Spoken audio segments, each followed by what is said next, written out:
Assalamualaikum warahmatullahi wabarakatuh. Shalom, Om Swastiastu, Namo Buddhaya, salam kebajikan.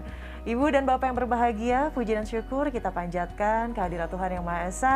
Karena pada siang hari ini kita dapat bergabung dalam acara webinar sosialisasi kebijakan bantuan operasional sekolah dan dana alokasi khusus fisik tahun 2021 dari Kementerian Pendidikan dan Kebudayaan. Saya Widya Saputra, izin terlebih dahulu saya membuka masker ya, dan tidak bosan-bosannya saya mengingatkan untuk kita semua patuh terhadap protokol kesehatan karena pandemi masih belum berakhir. Dan saya ucapkan selamat siang dan selamat bergabung tentunya kepada yang saya hormati Menteri Pendidikan dan Kebudayaan Mas Nadiem Anwan Makarim. Selamat siang Mas Menteri, terima kasih telah bergabung. Selamat siang. Selamat siang, sehat-sehat selalu Mas Menteri. Dan berikutnya ada juga Direktur Jenderal Pendidikan Anak Usia Dini, Pendidikan Dasar dan Pendidikan Menengah, Bapak Jumeri. Selamat siang Pak, sehat Pak?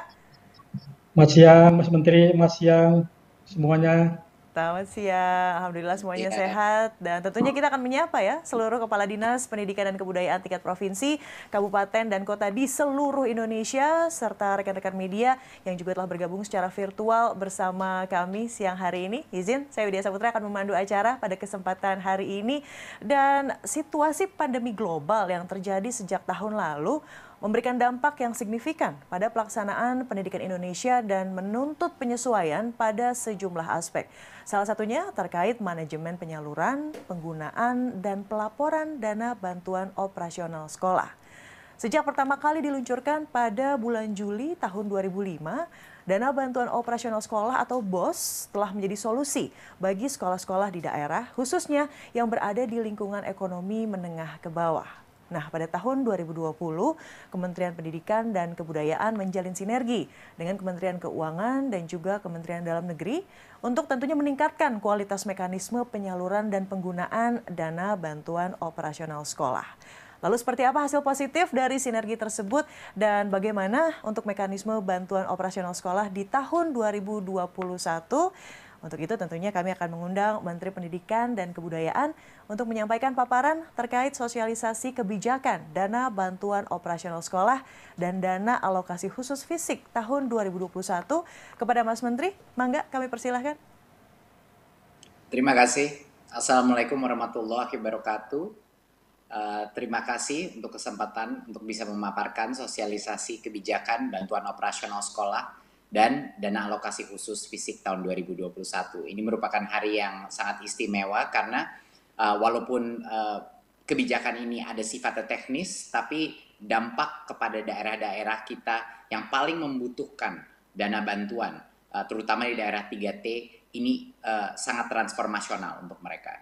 Jadi ini hari yang sangat mengembirakan bahwa kita bisa menjunjung tinggi keadilan sosial bagi seluruh rakyat Indonesia dengan suatu kebijakan anggaran yang afirmatif, yang benar-benar mengikuti kebutuhan daripada daerah-daerah yang lebih membutuhkan. Jadi itu merupakan suatu kebijakan, perubahan kebijakan yang sangat penting menurut saya hari ini. Izinkan saya melakukan paparan mengenai apa saja isi daripada perubahan kebijakan BOS dan DAK tahun 2021. Berikut. Kita ada dua sesi di sini. Satu adalah mengenai kebijakan BOS, kedua adalah mengenai kebijakan DAK. Yang pertama akan saya telahi adalah yang kebijakan mengenai BOS di tahun 2021. Berikut. Di tahun 2020, kita seperti yang kita tahu episode Merdeka Belajar sebelumnya, kita telah menyalurkan langsung kepada rekening sekolah. Dan ini merupakan suatu reformasi ya penganggaran dana BOS kita yang luar biasa positif dampaknya kepada para sekolah-sekolah dan Pemda kita. Kita berhasil mengurangi keterlambatan pengiriman dana BOS sebesar 32%. Atau dalam ukuran waktu itu sekitar 3 minggu lebih cepat. Rata-rata 3 minggu lebih cepat dibandingkan dengan tahun 2019. Ini dampaknya luar biasa. Banyak sekali orang tua yang dulu diminta untuk ditalangi dulu biaya operasional sekolah. Sementara karena proses administratif yang menimbulkan ketundaan, penundaan daripada penerimaan dana BOS, ini udah tidak terjadi lagi. Jadi dengan transfer ini kita telah mengurangi keterlambatan sekitar 32%, sepertiga daripada keterlambatan itu sudah kita kurangi atau kita menghemat waktu sekitar 3 minggu. Dampak kepada ekonomi masyarakat setiap sekolah juga sangat besar, di mana sekolah punya anggaran tepat waktu dan tentunya untuk kualitas mutu pembelajaran. Dan kami pun mensurvei semua kepala sekolah, banyak sekali kepala sekolah, dan kami juga mensurvei kepala dinas dan representatif Pemda, dinas pendidikan di provinsi dan di kabupaten. Dan surveinya luar biasa.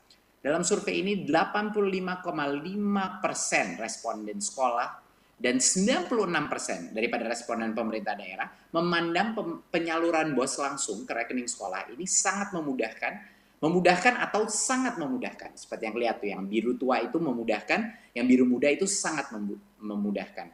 Jadi ini adalah suatu breakthrough ya, policy yang kita lakukan sebelumnya di tahun 2020, dan ini menjadi motivasi untuk Kemendikbud terus melakukan optimalisasi daripada reformasi kebijakan anggaran.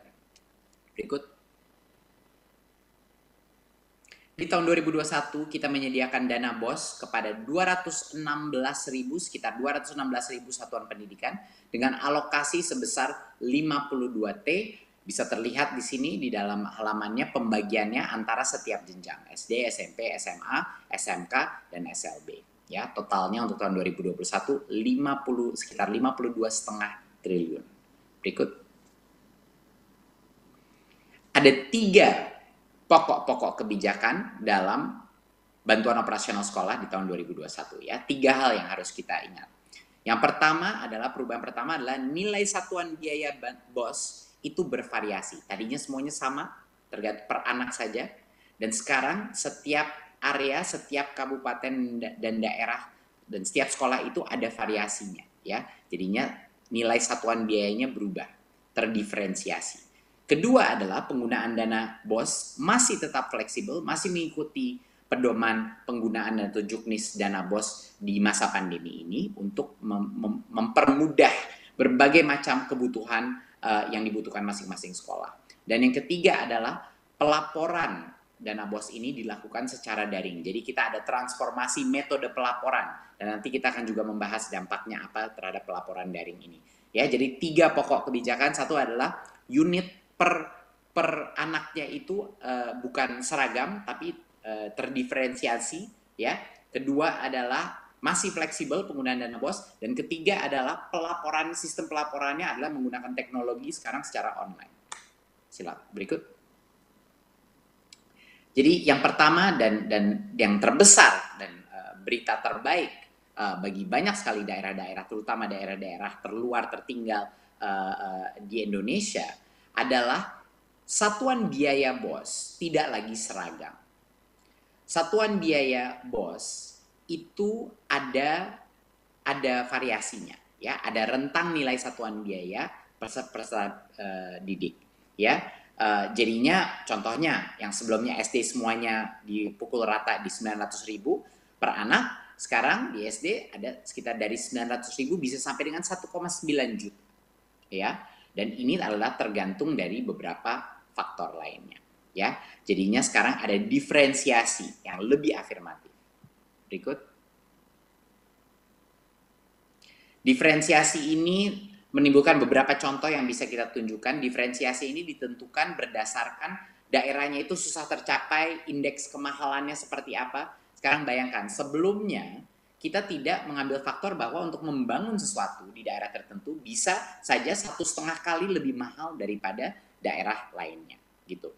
Dan kita tidak mengikuti faktor-faktor ini. Jadi sehingga sekolah-sekolah yang kecil, sekolah-sekolah di daerah yang lebih terluar dan tertinggal, itu mereka yang paling dirugikan, ya, karena kebutuhan mereka lebih banyak, ya, kebutuhan dari finansial, karena semua barang di situ lebih mahal, biaya distribusi atau biaya logistik untuk sampai ke daerah-daerah itu lebih tinggi, tapi tidak ada konsiderasi dari sisi kebijakan. Itulah yang kita benarkan. Ini kita mengambil contoh, salah satu contoh kita di NTT, di mana NTT di tahun 2000 di Kabupaten Timur Tengah Selatan NTT di tahun 2021 akan mengalami perubahan cukup signifikan, sekitar 5-6% lebih besar alokasi dana BOS-nya di beberapa SD, SMP, dan SMKN-nya, karena sekarang kita sudah memfaktorkan indeks kemahalan masing-masing area.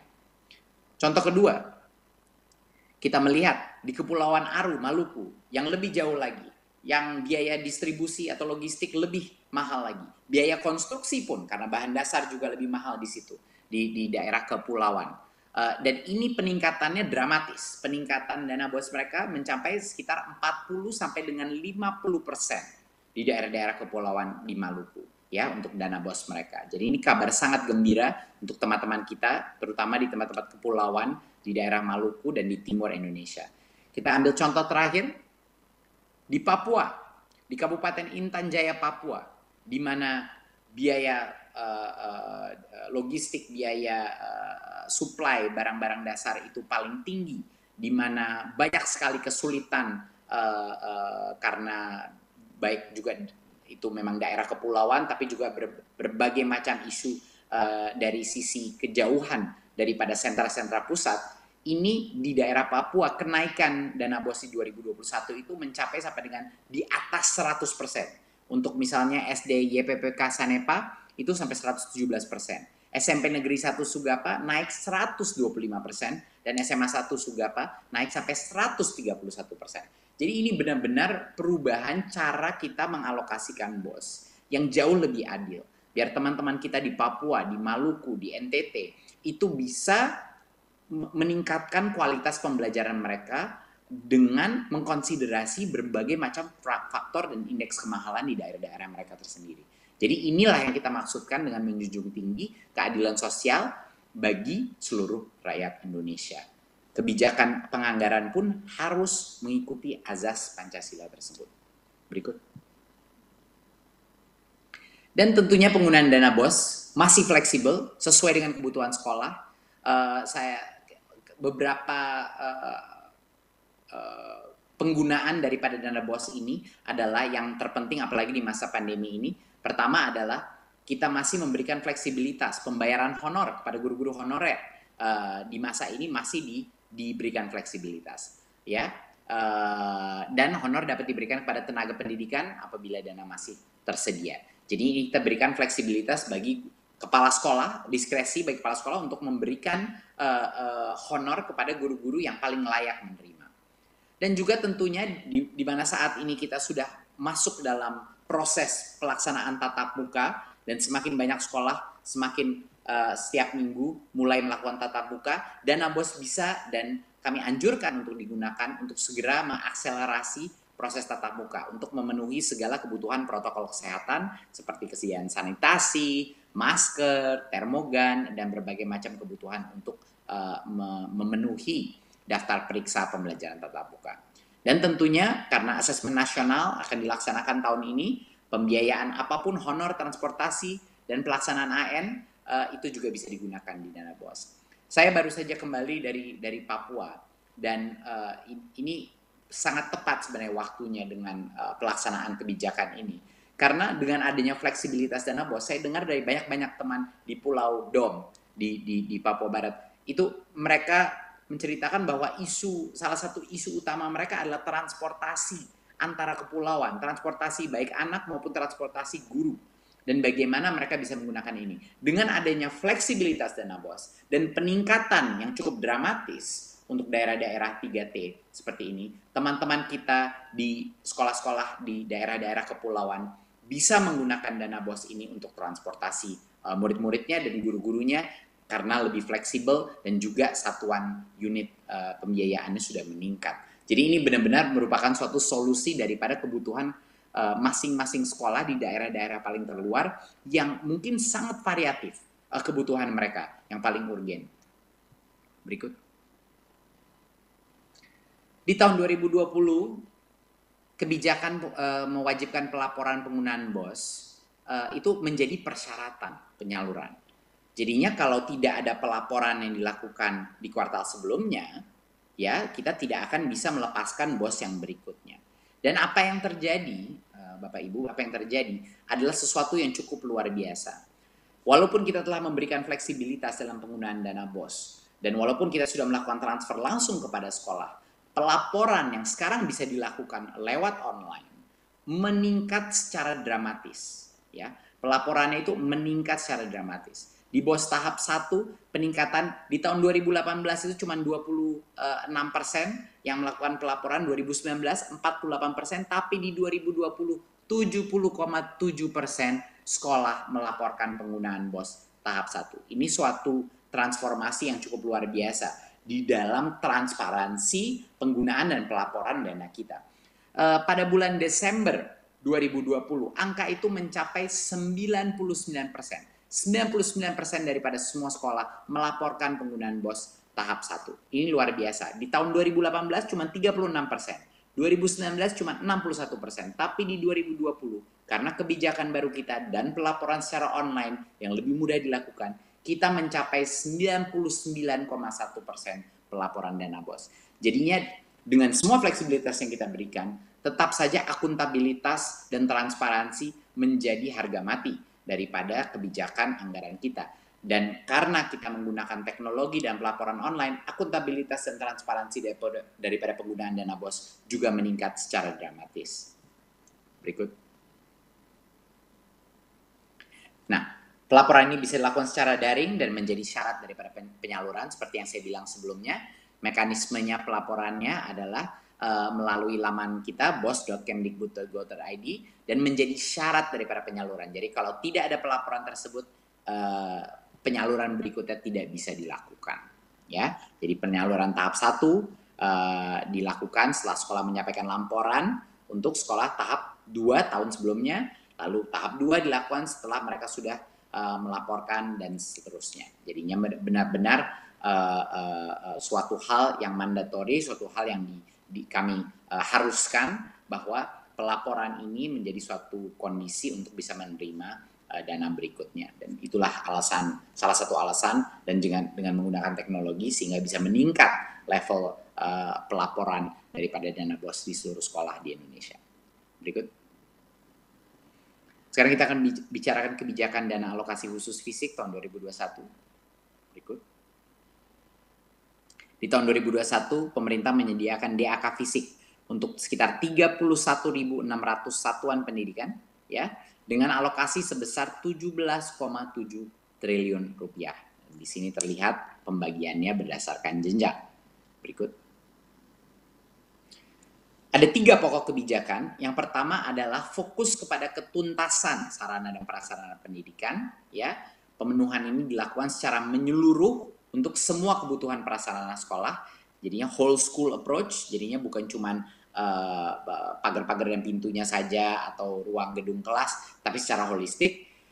Kedua adalah pelaksanaannya bersifat kontraktual, jadi kepala sekolah tinggal fokus kepada proses pembelajaran dan tidak harus melaksanakan kegiatan rehabilitasi dan pembangunan prasarananya sendiri.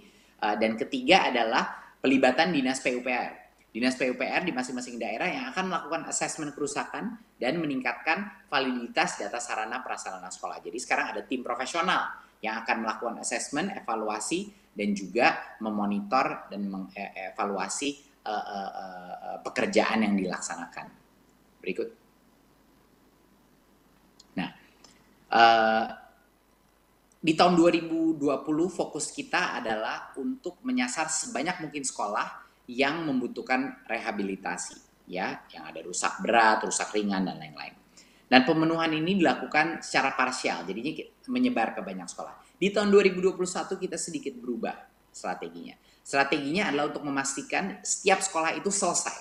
Pemenuhan itu dilakukan secara holistik, menyeluruh sesuai kebutuhan sarana prasarana masing-masing sekolah. Dan harapannya dampaknya adalah walaupun sasaran sekolah kita lebih mengecil, tapi seluruh permasalahan sarpras di sekolah itu tuntas dan selesai.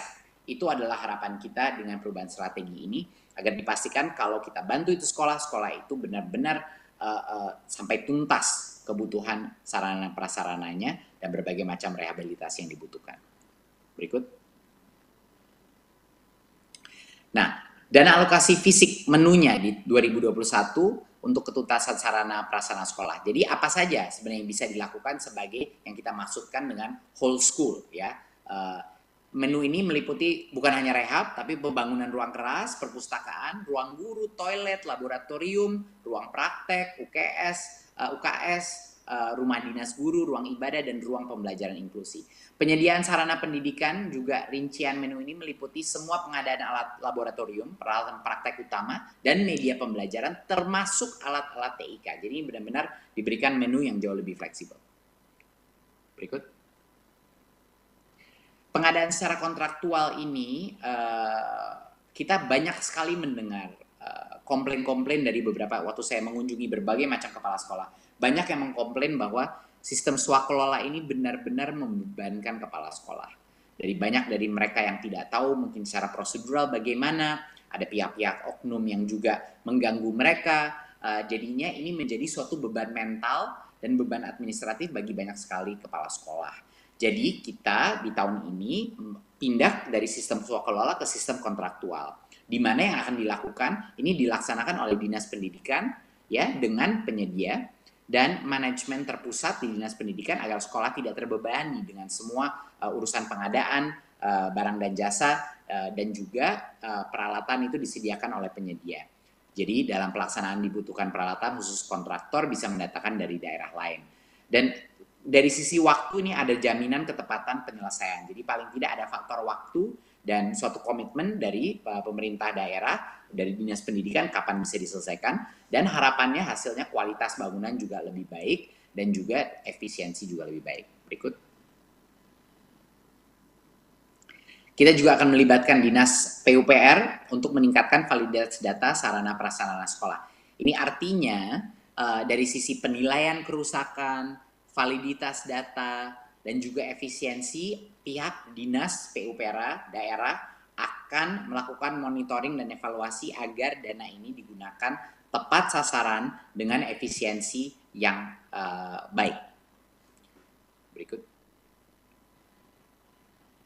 Jadi untuk menyimpulkan kebijakan ini, yang pertama dan tentunya yang suatu kabar yang sangat gembira bagi banyak sekali daerah-daerah terluar di Indonesia, terutama di luar beberapa daerah di luar Jawa, nilai satuan biaya BOS sekarang bervariasi sesuai karakteristik daerah dan sesuai dengan indeks kemahalan di masing-masing daerah. Tidak ada lagi diskriminasi terhadap daerah-daerah yang punya sekolah-sekolah kecil atau daerah-daerah yang indeks konstruksi atau indeks kemampuan membayarnya itu kemahalannya itu sangat tinggi. Dan yang kedua adalah penggunaan dana BOS ini masih fleksibel seperti di situasi pandemi seperti ini untuk segala macam kebutuhan sekolah, terutama untuk persiapan untuk tatap muka. Dan yang ketiga adalah untuk pelaporan penggunaan BOS ini dilakukan secara daring yang meringankan beban administratif dari masing-masing sekolah dan meningkatkan level transparansi yang sudah cukup luar biasa. Teman-teman kita di Maluku, di NTT, di Papua akan menerima alokasi BOS yang jauh lebih besar secara total dari yang sebelumnya. Dan ini merupakan kabar gembira dan menjunjung tinggi Pancasila, salah satu butir Pancasila, yaitu keadilan sosial bagi seluruh rakyat Indonesia. Yang itu yang harus kita junjung tinggi di seluruh Nusantara. Dan yang kedua adalah kebijakan mengenai DAK. Berikut. Ya, kebijakan DAK yang kita alokasikan 17,7 triliun. Fokusnya adalah ketuntasan sarana dan prasarana pendidikan untuk kebutuhan secara holistik yang dibutuhkan sekolah, jadinya agar tuntas masing-masing sekolah. Jadi jangan sampai kalau kita melakukan rehabilitasi atau peningkatan sarana prasarana tidak sampai tuntas. Kedua adalah pelaksanaan yang bersifat kontraktual untuk melepaskan beban ini daripada kepala sekolah, dan ini bisa kita beban itu sekarang ada di Dinas Pendidikan masing-masing Pemda. Dan ketiga adalah keterlibatan monitoring dan fungsi MONEF daripada Dinas PUPR yang akan melakukan assessment kerusakan, di mana setiap Dinas PUPR punya profesional-profesional yang akan bisa memastikan anggaran kita itu tepat sasaran dengan efisiensi yang terbaik. Saya rasa itu dari saya mengenai kebijakan DAK dan kebijakan dana BOS di tahun 2021. Ini adalah upaya daripada Kemendikbud dan pemerintah pusat untuk memastikan bahwa reformasi kebijakan anggaran kita di dunia pendidikan terus meningkat dan terus menghasilkan mutu pembelajaran yang baik dan terus menghasilkan pemerataan akses dan keadilan sosial bagi masyarakat di negara kita. Terima kasih. Wassalamualaikum warahmatullahi wabarakatuh. Waalaikumsalam warahmatullahi wabarakatuh. Terima kasih atas pemaparannya Mas Menteri Pendidikan dan Kebudayaan, Mas Nadiem Anwar Makarim. Tentunya ini merupakan kabar gembira. Saya suka sekali tadi ada kata-kata pengejawantahan dari sila keadilan sosial bagi seluruh Indonesia. Dan tentunya sebagai kelanjutan dari Merdeka Belajar episode 3 yang diluncurkan tahun lalu terkait mekanisme bantuan operasional sekolah atau BOS. Nah, selanjutnya kami akan mohon Direktur Jenderal Pendidikan Anak Usia Dini, Pendidikan Dasar dan Pendidikan Menengah, Pak Udasmen, Bapak Jumeri, juga untuk gabung, Pak, bersama Mas Menteri, dan bersama-sama menjawab sejumlah pertanyaan yang sudah diajukan oleh peserta webinar kita siang hari ini. Siap, Pak Jumeri? Aman ya? Sudah terdengar suaranya ya? Aman, ya. Baik, Mas Menteri, ini langsung ramai semuanya tadi, betul-betul kabar gembira, betul-betul ditunggu begitu ya. Jadi kita akan langsung saja ke pertanyaan pertama yang akan diajukan kepada Mas Menteri. Kita akan lihat pertanyaan yang pertama. Ini apakah dengan skema tahun 2021 ini berarti satuan biaya BOS ini berbeda per kabupaten kotanya? Begitu katanya Mas, silahkan. Betul, satuan biaya BOS itu akan berbeda di tiap kabupaten kota. Dan ini sangat berarti karena salah satu tujuan satuan biaya disusun secara manjemuk ini adalah untuk menekan ketimpangan atau kesenjangan antar wilayah. Yang tadinya itu sangat tidak adil bagi wilayah-wilayah di mana biaya konstruksi, biaya beli barang itu jauh lebih mahal, dia malah lebih dirugikan lagi. Padahal tingkat sosioekonomi di daerah-daerah itu sudah biasa relatif lebih rendah dari daerah lain. Jadinya ini benar-benar equalizer, suatu menutupi ketimpangan dan kesenjangan antara wilayah. Jadi cara kita melakukan penghitungan itu ada dua indikator, yaitu satu adalah indeks kemahalan konstruksi atau IKK, dan satunya lagi adalah indeks peserta didik di tiap wilayah di kabupaten dan kota. Gitu. Wilayah dengan IKK yang tinggi dan IPD yang rendah, maka satuan biaya di wilayah tersebut dengan kenaikan satuan biaya yang tinggi. Gitu. Wilayah dengan IKK yang sedang dan IPD yang sedang, maka satuan biaya di wilayah tersebut dengan kenaikan satuan biaya yang sedang. Jadi ini benar-benar transformasional menurut saya, karena selama ini kita menghitungnya hanya per anak aja. Jadi bayangkan di kepulauan-kepulauan di mana sekolah itu udah indeks kemahalannya tinggi, ya, udah gitu jumlah muridnya lebih kecil, padahal ada minimum cost untuk mengoperasionalkan sekolah. Jadinya ini luar biasa menurut saya suatu perubahan, terutama untuk daerah-daerah kita yang paling membutuhkan. Oke, noted Mas Menteri. Berikutnya juga apakah ini kebijakan BOS 2021 juga berlaku untuk BOP PAUD dan BOP kesetaraan? Ya, kebijakan yang kami rancang ini merupakan upaya mewujudkan sinergitas ya, peran pemerintah pusat dan pemerintah daerah dalam penyelenggaraan pendidikan. Nah, tahun 2021 kebijakan BOS ini hanya BOS dengan satuan biaya majemuk itu tapi belum berlaku untuk BOP PAUD dan BOP pendidikan kesetaraan. Nah, direncanakan kebijakan satuan biaya majemuk untuk BOP itu kalau bisa insya Allah akan mulai diperlakukan di tahun 2022. Jadinya belum untuk tahun ini. Tapi kami sedang perjuangkan apapun yang kita lakukan untuk BOS. Harapan kami dan inilah perjuangan di Kemendikbud untuk itu juga diberlakukan nanti untuk BOP PAUD dan BOP kesetaraan. Oke, well noted Mas Menteri, terima kasih. Dua pertanyaan terlebih dahulu. Dan sekarang juga ada pertanyaan tentunya kepada Pak Jumeri. Pak Jumeri? Ya, siapa? Oke, baik. Pak Jumeri sudah mendengar ya, mendengar suara saya, baik. Dan pertanyaan kepada Pak Jumeri ini terkait selama pandemi begitu Pak. Tidak ada persentase dari dana BOS untuk pembayaran honor. Nah, katanya apabila ada suatu bencana alam terjadi di daerah dan tidak ditetapkan sebagai bencana nasional, apakah pembatasan honor 50% ini akan berlaku untuk daerah tersebut? Pak Jumeri, silakan. Jadi pembatasan ini tidak berlaku lagi, Mbak. Jadi bagi daerah-daerah yang ditetapkan sebagai daerah bencana maupun bencana nasional, maka ketetapan honor 50% bisa diabaikan.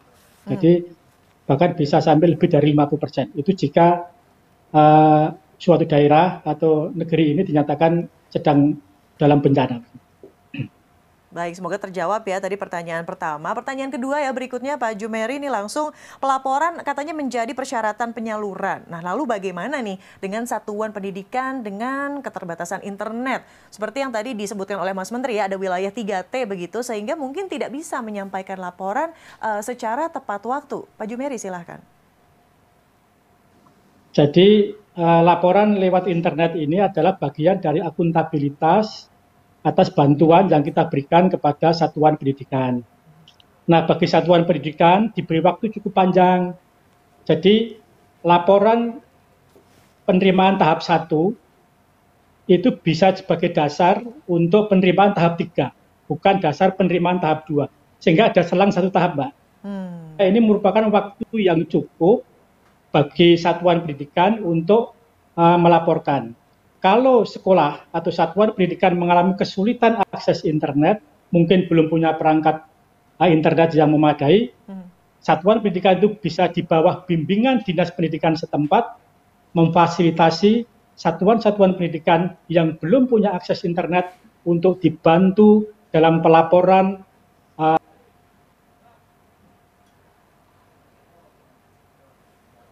Ya, mohon maaf, kami sepertinya mengalami gangguan teknis, Pak Jumeri. Tadi pertanyaannya masih terkait juga tentunya di tema siang hari ini ya, terkait sosialisasi kebijakan bantuan operasional sekolah dan dana alokasi khusus fisik tahun 2021. Mas Menteri, berikutnya langsung ke teman-teman media ya, juga sudah bergabung dari tadi via Zoom. Kita akan melihat pertanyaan pertama dari siapa nih? Kita akan lihat pertanyaan yang dari Dian Warastuti dari Harian Waspada. Nah katanya untuk sekolah swasta kan katanya banyak sekali yang terancam tutup karena orang tua yang tidak sanggup untuk membayar uang SPP, Mas Menteri. Apakah ada afirmasi khusus lewat BOS untuk sekolah swasta? Silakan. Iya, jadi ini untuk mengingatkan masyarakat bahwa dana BOS itu bukan hanya untuk sekolah negeri. Dana BOS itu untuk semua sekolah ya, baik sekolah swasta maupun sekolah negeri. Jadi dalam pelaksanaannya pengelolaan dana BOS itu persis sama di sekolah negeri dan sekolah swasta, tidak ada afirmasi khusus. Jadi dana BOS ini juga dapat digunakan untuk membiayai apapun operasional sekolah, termasuk gaji guru non-ASN. Jadinya pasti apalagi di daerah-daerah yang paling membutuhkan, ya daerah-daerah dengan tingkat sosioekonomi dan yang lebih rendah dan indeks kemahalan yang lebih tinggi, reformasi dana BOS ini dan peningkatan biaya satuannya itu akan sangat membantu baik sekolah negeri maupun sekolah swasta. Oke, noted. Pertanyaan berikutnya dari Indri nih, Mas Menteri, LKBN Antara. Bagaimanakah dengan sekolah yang jumlahnya mungkin siswanya sedikit dan besaran satuan daerahnya kecil? Apakah katanya tidak dirugikan dengan mekanisme seperti itu? Enggak. Khusus sekolah dengan jumlah peserta didik kurang dari 60 anak, di daerah khusus yang ditetapkan oleh Kemendikbud itu diberikan afirmasi khusus, yakni alokasi dana BOS setara dengan 60 peserta didik. Jadi kita memastikan bahwa minimum fee, minimum operational cost untuk mengelola sekolah itu terjamin dan terjaga.